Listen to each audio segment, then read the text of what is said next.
मेरी नजर के अंदर कपट तो वो लोग कर रहे हैं, और उनको यदि वो 5 लोग मंत्री रह सकते हैं तो सचिन जी मुख्यमंत्री क्यों नहीं हो सकते। समाज के और पायलट साहब के 36 कौम में उनके जो समर्थकों ने पायलट साहब के नाम से उनको टिकट मिला, उनके नाम से वो चुनाव जीत के आए, और उनके बाद में उन लोगों ने पायलट साहब के साथ जिस तरीके से छल किया। राजेश जी पायलट बहुत बड़े नेता थे और हिंदुस्तान के अंदर उनकी एक अलग आवाज थी। ऊपर वाले की मर्जी हुई, विधाता ने हमसे जल्दी उस सिराग को हमसे छीन लिया।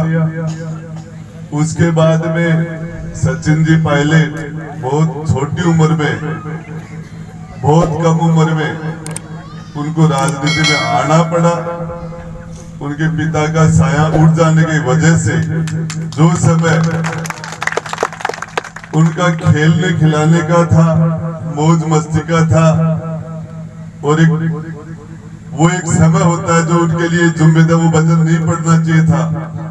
राजेश पायलट साहब के जाने की वजह से, अचानक जाने की वजह से पायलट सचिन जी को वो भार उन्होंने लिया।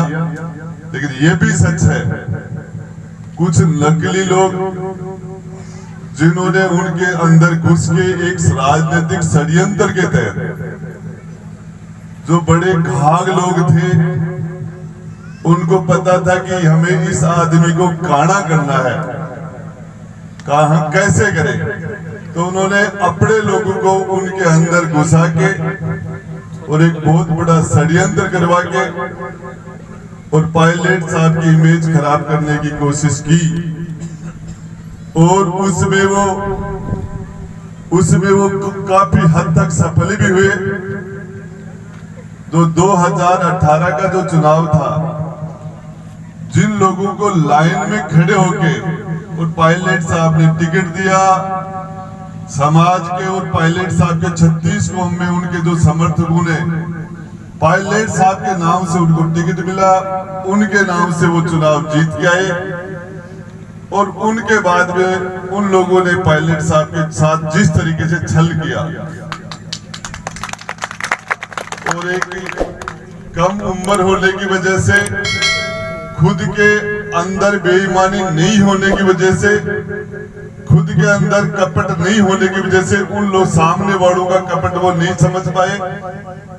मैंने तो 1-2 बार पहले पायलट साहब को कहा था, आपके साथ ये जो लोग हैं ये छल कर रहे हैं, कपटी लोग हैं, आप ध्यान रखना। लेकिन वो समय था, नई बात सामने आई, फिर जो हुआ, जो होना था हुआ। लेकिन सबसे बड़ी बात है कि जब कहीं भी आके हमारे सामने गलत बात हो और झूठ और छल किया जाए, तो उसमें हमारा धर्म है। जनता ने हमें चुनाव जिताया है, जनता ने हमें वहां भेजा है, और जब 2 तरह की बातें की गई, उन्होंने जिस तरीके से, जिस तरह की भाषा का प्रयोग करके और सारे लोगों ने उनको टारगेट बनाया, तो मैं अपने आप को नहीं रोक पाया और मैंने ये कहा कि ये गलत है।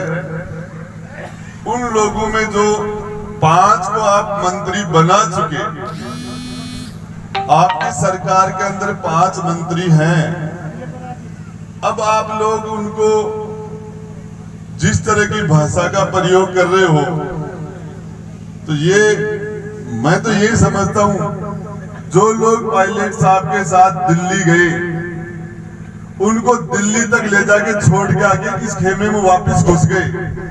मैंने कहा मेरी नजर के अंदर कपट तो वो लोग कर रहे हैं, और उनको यदि वो 5 लोग मंत्री रह सकते हैं तो सचिन जी मुख्यमंत्री क्यों नहीं हो सकते। ये दोगला नियम ये नहीं चलेगा। और फिर जिस तरीके से उन्होंने पूरा का पूरा एक व्यक्ति दी, सरकार के मुख्य पोस्ट पर जो लोग बैठे थे, मैं तो पायलट साहब को धन्यवाद देता हूं। इतनी बात सुनने के बाद भी इतनी गालियां सुनने के बाद भी उस आदमी ने अपना धैर्य नहीं खोया, अपनी बर्दाश्त रखी और उस बात को पी गया वो आदमी।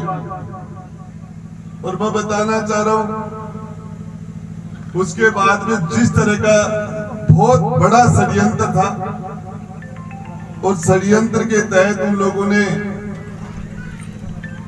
बड़े बड़े लोग, जो ऐसे लोग तो हमारे मुख्य सचेतक होते हैं विधानसभा में, उनकी यदि कोई बात कोई विधायक नहीं माने तो उसकी सदस्यता चली जाती है, जिसको चीफ व्हिप बोलते हैं, जिसको एमएलए की विधानसभा की सदस्यता खत्म करने का जिनको पावर है, उन लोगों ने छल किया।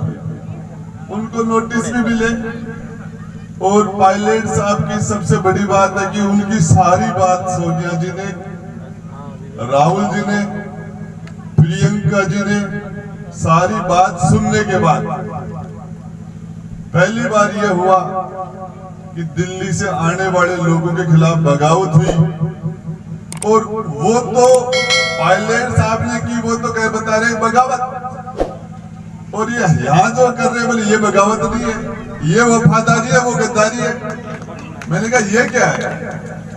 तो मैं मेरे से नहीं रुका गया और मैं वहां गया और मैं उस कैंप के सामने जाके खड़ा हुआ। जो लोग कह रहे थे खून की नदियां बहा देंगे, सड़कें लाल कर देंगे खून की, ये ऐसी बातें जो बोल रहे थे, तो मैं उनको जानता हूं। जब हम पढ़ते थे तभी से जानता हूं, नदियां बहाने वालों को भी जानता हूं, उनका डोल भी जानता हूं। मैंने तो कोई राजनीतिक दृष्टि से नहीं, एक आदमी को चारों तरफ से अभिमन्यु को, जैसे महाभारत के युद्ध में चारों तरफ से अभिमन्यु को सारे महारथियों ने घेर लिया था,